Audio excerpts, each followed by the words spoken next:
ఆమెను భర్త మరిది అత్త ముగ్గురు కలిసి అర్ధరాత్రి ఆమెపై అటాక్ చేసి ఆమెను కొట్టి పడేసి వెళ్ళిపోవడం జరిగింది. అక్కడున్న అపార్ట్మెంట్లో ఉన్న చుట్టుపక్కల వాళ్ళు వాళ్ళ కుటుంబ సభ్యులకు ఫోన్ చేస్తే అమ్మాయిని హాస్పిటల్లో అడ్మిట్ చేయడం జరిగింది.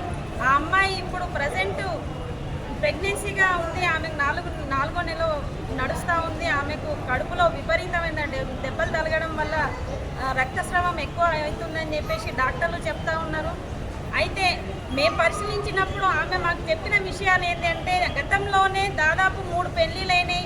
ఒక అమ్మాయి వీడి టార్చర్ భరించలేక సూసైడ్ చేసుకుందని చెప్తా ఉన్నారు. ఇంకా ఇద్దరు విడాకులు ఇచ్చి దూరం అయ్యారని చెప్తా ఉన్నారు.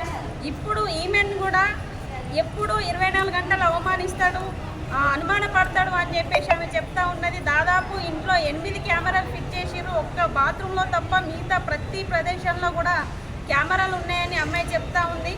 అంటే ఒక మనిషి బతుకుండగానే ఎంత నరకం చూపెట్టాలో ఇక్కడే చూపిస్తున్నాడు. ఇంకోటి ఉన్న 2 పిల్లలు కూడా నాకు పుట్టలేరు అని చెప్పేసి బుకాయించి ఆ అమ్మాయిని ఏ విధంగా అయినా వదిలించుకోవాలనే ప్లాన్ చేస్తున్నాడు అని చెప్పేసి కుటుంబ సభ్యులు చెప్తా ఉన్నారు. 16 సంవత్సరాల అమ్మాయితోని ఇంకో అమ్మాయితోని ఆల్రెడీ రిలేషన్షిప్లో ఉండి ఆ అమ్మాయిని పెళ్లి చేసుకునే ప్రయత్నం చేస్తున్నారు అనేది ఈ అమ్మాయి దగ్గర పూర్తి సమాచారం ఉంది.